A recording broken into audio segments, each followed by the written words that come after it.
अस्पताल में जाकर भी तुम्हें अपनी बीमारी का सही इलाज नहीं मिलेगा, लेकिन आयुर्वेद में तुम्हारी हर बीमारी का इलाज है। तुम्हारी हर बीमारी का इलाज आज की इस बौद्ध कहानी में बताया गया है। तो चलिए दर्शकों, कहानी की शुरुआत करते। हम सभी लोग रात को खाना खाकर तुरंत सो जाते हैं। हम अपना मुख्य भोजन रात को ही करते हैं। रात को ठूस ठूस कर हम खाते हैं और फिर सो जाते हैं। लेकिन मैं आपको बता दूं कि हमारे शरीर में 70 से 80% बीमारियां इसी वजह से होती हैं। आप खुद अपनी बीमारियों को आमंत्रित करते हैं और रात को पेट भरकर खाना खाना, यह तो बीमारियों के लिए सोने पर सुहागा हो जाता है। इसीलिए आज हम जानेंगे कि यदि हम सिर्फ 21 दिन खाली पेट सो जाते हैं तो इससे हमारे शरीर पर क्या क्या चमत्कार होंगे। आपकी 70 से 80% बीमारियां खत्म हो जाएगी। आप डरो मत, क्योंकि मैं आपको भूखा सोने के लिए नहीं कह रहा हूं। बस सोते समय आपका पेट खाली हो जाना चाहिए। मैं बस इतना कह रहा हूं। और खाली कैसे होगा, इस बारे में आपको इस कहानी में पता चलेगा। तो चलिए दोस्तों, शुरू करते हैं।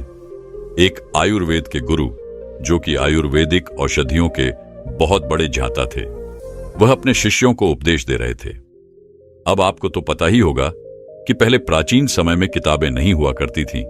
गुरु अपने सभी शिष्यों को बिना किताबों से ही ज्ञान दिया करते थे। वो ज्ञान आज हमें किताबों में भी नहीं देखने को मिलता है।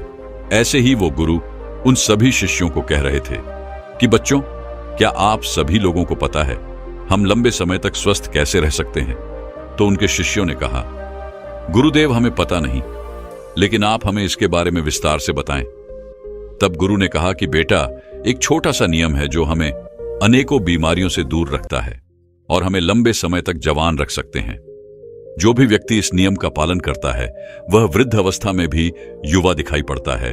उसके चेहरे पर तेज रहता है, उसकी त्वचा में एक चमक रहती है, वह हर समय ऊर्जा से भरपूर रहता है।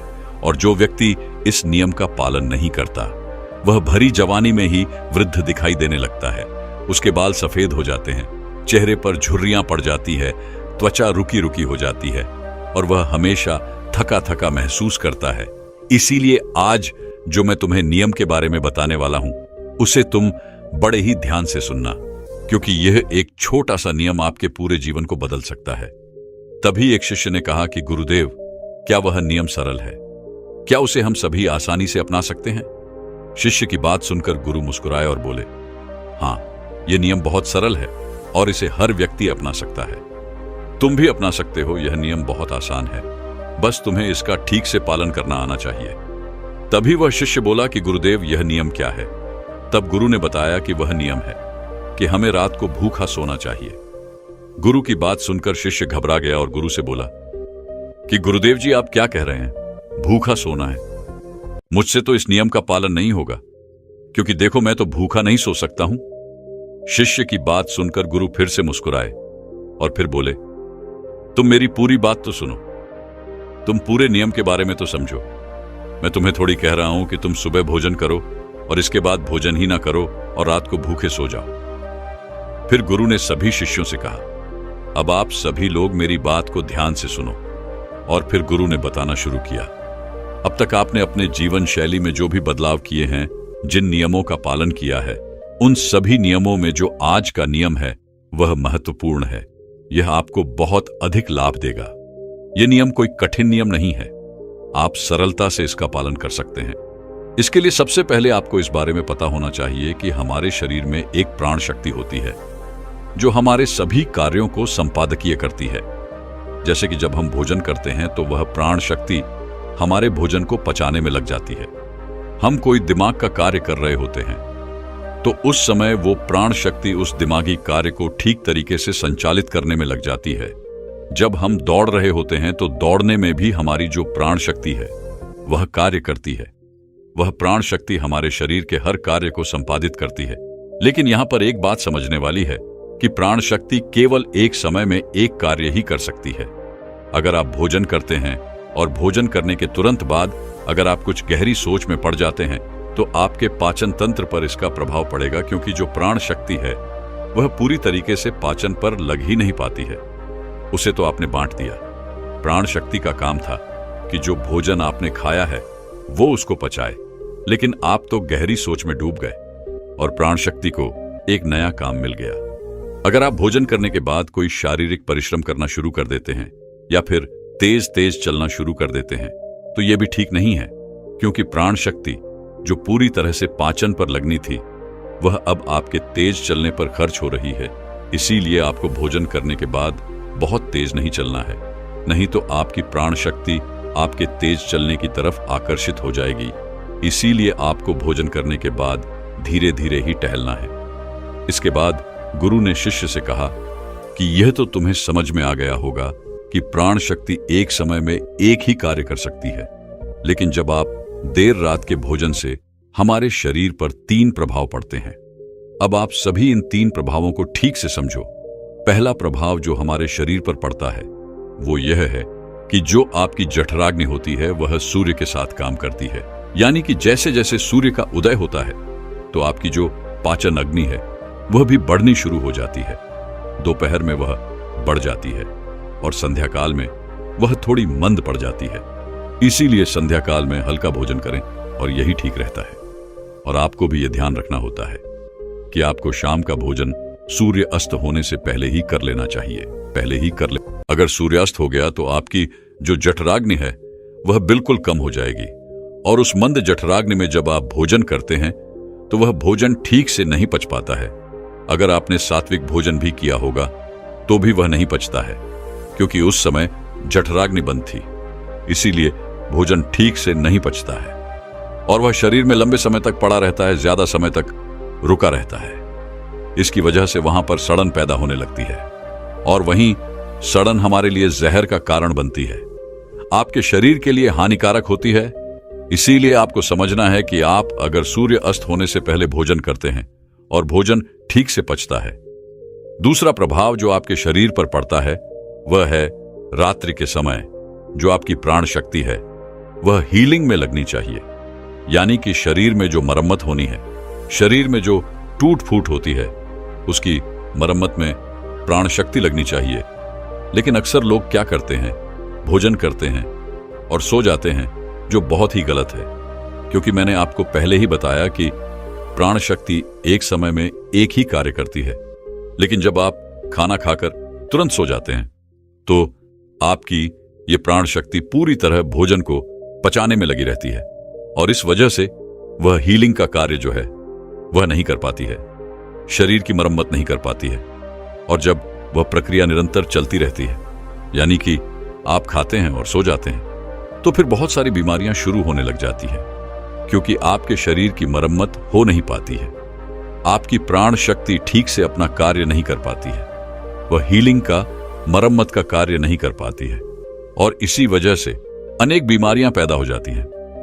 तीसरी प्रभाव जो हमारी शरीर पर पड़ता है वो ये है कि जब आप भोजन करने के तुरंत बाद सोने चले जाते हैं तो आपका दिमाग क्या कहता है कि मुझे तो नींद चाहिए, और आपका शरीर भी यही कहता है कि मुझे तो नींद चाहिए। लेकिन आपका पाचन तंत्र क्या कहता है कि मैं अभी सक्रिय हूं, तुमने मुझे काम दिया है, अब इस काम को मुझे करना है, तो आप भी जागते रहो, तभी तो मैं अपना कार्य ठीक से कर पाऊंगा। यानी कि 2 विरोधाभास स्थितियां पैदा हो जाती है।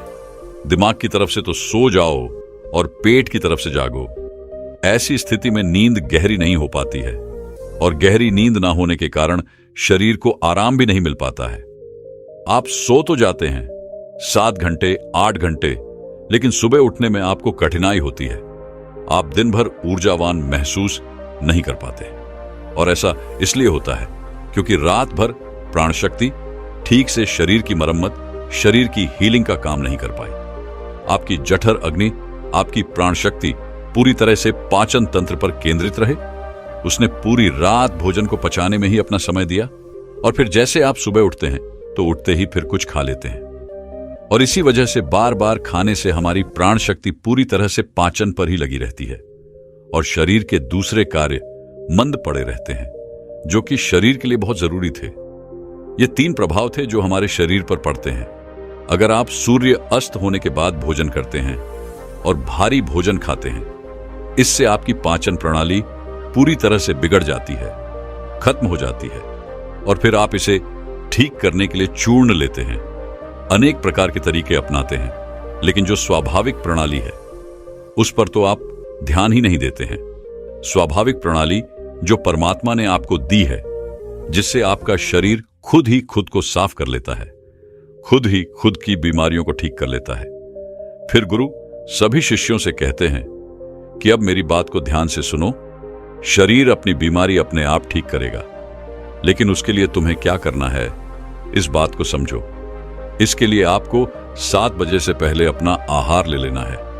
अगर आप 7 बजे से पहले भोजन कर लेते हैं तो उसके बाद आप 9-10 बजे तक सोने के लिए चले जाए तो आपके पास लगभग 3 घंटे का समय होता है।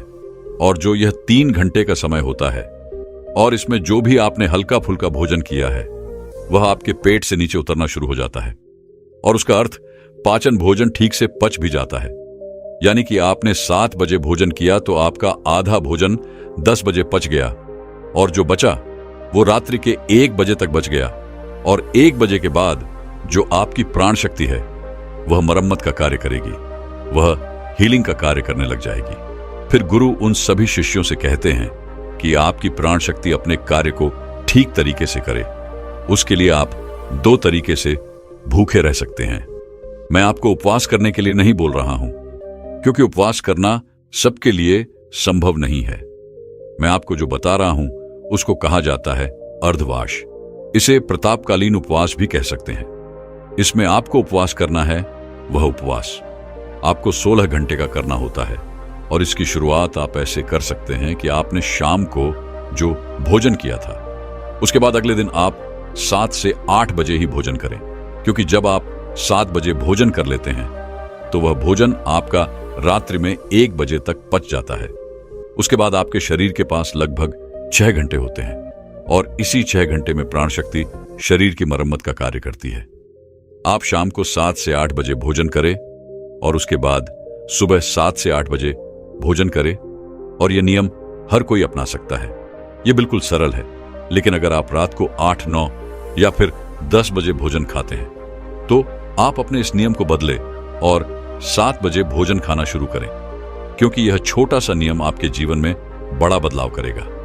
दूसरी सारी चीजें बाद में, पहले अपने शरीर के स्वाभाविक प्रणाली को ठीक करना है। अगर आपको इस नियम से और भी ज्यादा फायदा लेना है तो आप शाम को 7 बजे भोजन कीजिए और उसके बाद सुबह 11 बजे भोजन करिए। अगर आप 7 से लेकर 11 बजे भोजन करते हैं तो आपके शरीर के पास 16 घंटे होते हैं, जिससे वो भोजन का पाचन भी करेगा और उस भोजन को पचाने के बाद वो रिपेयरिंग का काम भी शुरू कर देगा। इस प्रकार से जब आप अपने शरीर को आराम देते हैं, पाचन तंत्र को रिलैक्स होने का समय देते हैं, प्राण शक्ति को अपना कार्य करने देते हैं, तो यह प्राण शक्ति आपके पूरे शरीर को प्रभावित करेगी, पूरे सिस्टम को ठीक रखेगी, और आपको यह प्रभाव 16 से 21 दिन में दिखना शुरू हो जाएगा। अगर आपको कोई भी गंभीर बीमारी होती है तो ठीक होना शुरू हो जाएगी। अगर आपकी त्वचा खराब है तो वह भी ठीक होने लगेगी। आपकी त्वचा ग्रो करेगी। अगर आपके बाल बहुत ज्यादा झड़ रहे हैं तो आपके बाल भी मजबूत होंगे, और अगर आपके बाल सफेद हो चुके हैं तो भी धीरे धीरे काले होना शुरू हो जाएंगे। अगर आप बहुत थका थका महसूस करते हैं, आप ऊर्जावान महसूस करने लगेंगे। अगर आपको कोई मानसिक समस्या है, चिंता है, तनाव है, आपकी चिंता और तनाव भी दूर हो जाएंगे। जो विद्यार्थी कॉलेज स्कूल में पढ़ते हैं उनका याददाश्त कमजोर है, उन्हें कुछ भी याद नहीं रहता, तो उन्हें भी पड़ी हुई चीजें जो है वह याद रहने लगेगी।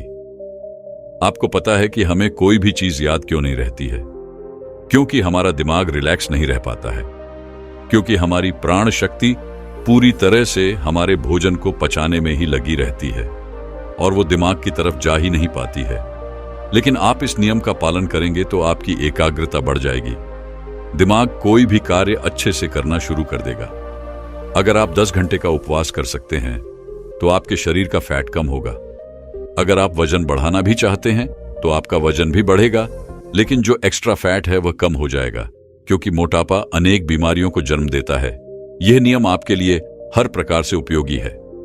तभी गुरु की बात सुनकर उनमें से एक बच्चा खड़ा हुआ और उनसे बोला कि गुरुदेव, मेरे मन में 2 प्रश्न उठ रहे हैं, कृपया करके आप उनका भी जवाब दे दीजिए। गुरु ने कहा, पूछो बेटा, तुम्हारा प्रश्न क्या है? तब शिष्य ने कहा कि गुरुदेव, अगर हम शाम को 7 बजे भोजन करते हैं, उसके बाद हम 10 बजे तक सोने जाते हैं, तो अगर हमें बीच में भूख लगे तो हम क्या करें? शिष्य की बात सुनकर गुरु ने कहा कि बेटा, इसके लिए तुम्हें सबसे पहले यह समझना होगा, हमारे शरीर की प्रत्येक कोशिका का एक सिस्टम होता है। वह बाहर से कैलोरी लेती है, जो हम भोजन खाते हैं उससे वह ऊर्जा का निर्माण करती है और उसी से हमारा शरीर भी चलता है। लेकिन अगर कोशिकाओं को निरंतर बाहर से आहार मिलता रहता है तो उसी से वह निरंतर ऊर्जा बनाती रहती है। लेकिन जब आप कुछ समय तक भोजन नहीं करते हैं तो बाहर कोशिकाओं को ऊर्जा मिलना बंद हो जाती है। तो ऐसी स्थिति में कोशिकाएं अपने अंदर जो वेस्ट मटेरियल पड़ा रहता है उससे ही ऊर्जा लेती है, चाहे वह गलत तरीके का प्रोटीन क्यों ना हो, कोई बैक्टीरिया ही क्यों ना पड़ा हुआ हो, वह उनका अवशोषण करके ऊर्जा का निर्माण करना शुरू कर देती है। इसी स्थिति में कोशिकाओं की सफाई होना भी शुरू हो जाती है और इस प्रक्रिया को ऑटोफैगी भी कहते हैं।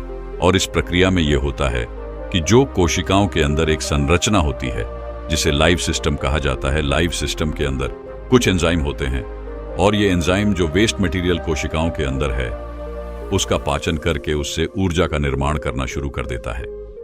यानी कि आपकी कोशिकाएं जब उसे बाहर से ऊर्जा नहीं मिलती है तो वह आपके अंदर के वेस्ट मटेरियल को इकट्ठा करके उसी से ऊर्जा बनाती है।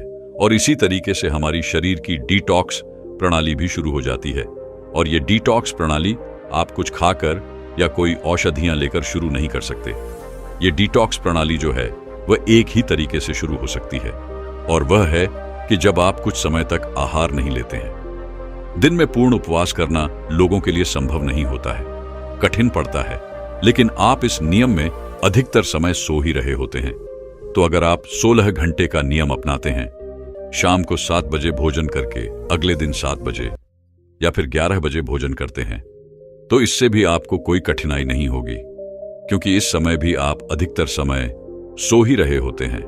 और आपको पता ही होगा कि सोने में हमारे शरीर की ऊर्जा कम खर्च होती है और जब आप दिन में होते हैं तो आपको बहुत सारे काम करने की जरूरत हो सकती है।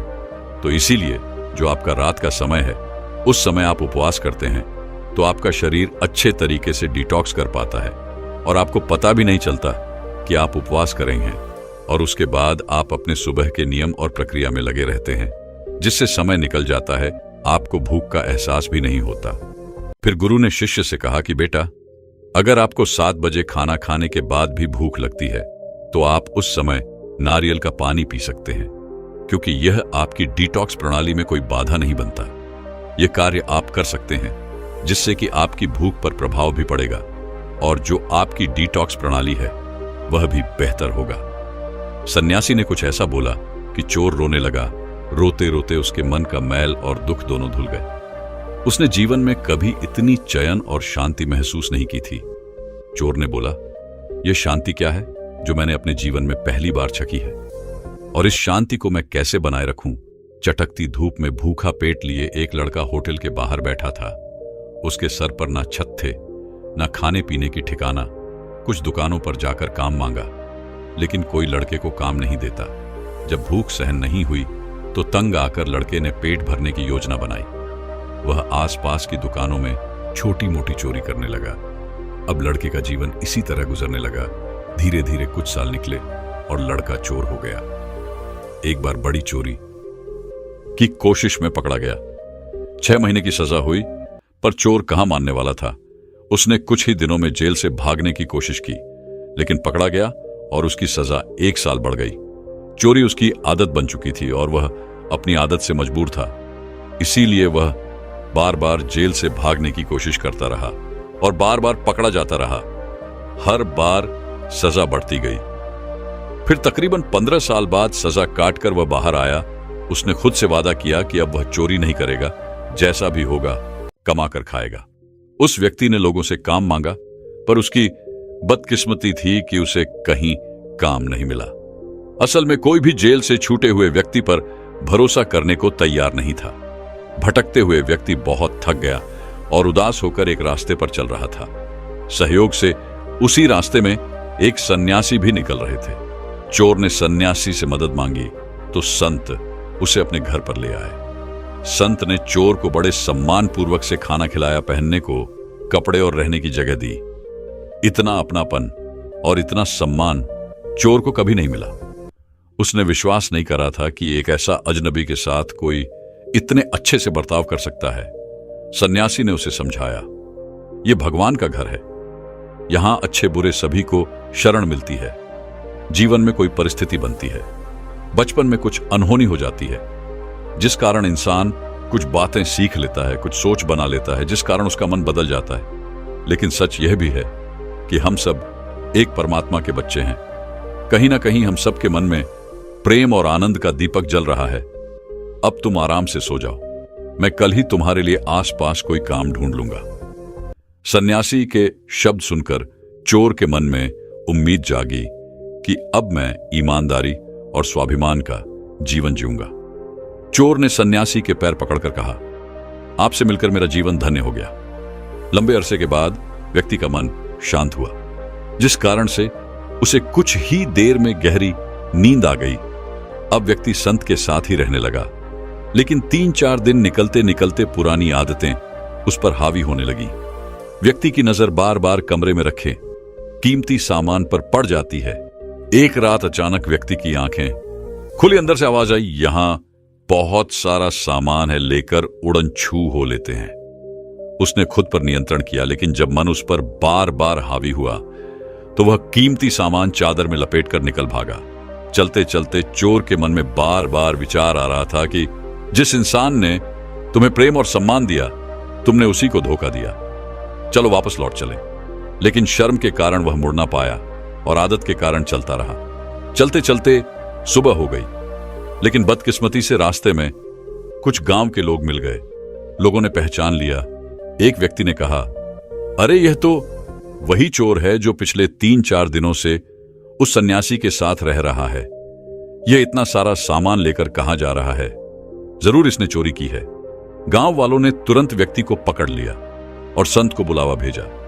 चोर को यह सोचते हुए पसीना आने लगा कि अब मुझे कई साल जेल में बिताने पड़ेंगे। अब मैं सन्यासी को कैसे मुंह दिखाऊंगा? अब तो मुझ पर कभी कोई विश्वास भी नहीं करेगा। थोड़ी देर बाद में ही सन्यासी आ गए। सन्यासी ने चोर को देखते ही कहा, अरे भाई, मैंने तुमसे कहा था कि सामान बेचने सुबह निकल जाना, लेकिन तुम तो रात को ही निकल गए और आधा सामान भी छूट गए। सन्यासी ने सबको समझाया कि मुझे कुछ पैसों की जरूरत है, इसीलिए मैंने इस व्यक्ति को सामान बेचने का काम दिया था। इतना कहने के बाद इधर सब लोग सन्यासी और चोर को अकेला छोड़कर चले गए। उधर सन्यासी की बात सुनकर चोर जोर जोर से रोने लगा।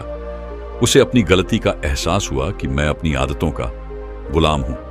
इन आदतों में मेरा जीवन नष्ट हुआ जा रहा है। मुझे तो अच्छा वाला मौका मिला था, मैंने ही उसे गवा दिया। वह फूट फूट कर रोने लगा। आंसुओं के साथ मन में सालों का जमा हुआ मैल धुलने लगा। उसने बहुत देर तक सन्यासी के पैर नहीं छोड़े। सन्यासी ने कहा, मैं जानता हूं कि यह सब तुमने भूख की मजबूरी में सीखा है और अब आदत के कारण करते हो। आदमी ने कहा, तो अब मैं खुद को कैसे बदलूंगा? सन्यासी ने कहा, सबसे पहले जैसे मैंने तुमको माफ कर दिया, वैसे ही तुम खुद को माफ कर दो। अपने जीवन की सारी मुश्किलों को माफ कर दो। जिन्होंने तुम्हारे साथ गलत किया, उन सबको माफ कर दो। और सबसे पहले अपना मन हल्का करो, खूब मेहनत करो, हमेशा परमात्मा को याद रखो और खुश रहो। धीरे धीरे तुम जान जाओगे कि जितना तुम खुश रहोगे उतना तुम्हें ऊर्जा मिलेगी और उतना तुम बीते हुए घटनाओं से ऊपर उठ पाओगे और उतनी ही आसानी से तुम पुरानी आदतों को छोड़ सकोगे। सन्यासी ने बताते हुए कहा, शुरू में यह तुम्हें बिल्कुल आसान नहीं होगा, पर अगर तुम खुद को जज नहीं करोगे तो दिन ब दिन यह रास्ता सरल होता जाएगा। दोस्तों, मैं उम्मीद करता हूं कि यह कहानी सुनने से आपके जीवन में अच्छे बदलाव आए होंगे। आपको इस वीडियो से क्या सीखने मिला, यह कमेंट करके जरूर बताएं और अपने परिवार, दोस्तों या आपके करीबी इंसान के साथ यह कहानी शेयर करके उन्हें भी इस ज्ञान से परिचित करवाएं। बाकी अगर आपको यह वीडियो दिल से अच्छी लगी हो तभी इस वीडियो को लाइक कर देना और आपने अब तक इस चैनल को सब्सक्राइब न किया हो तो चैनल को सब्सक्राइब भी जरूर कर देना। आपका हर दिन शुभ हो और खुशियों से आपका जीवन भरा रहे। धन्यवाद। नमो बुद्धाय।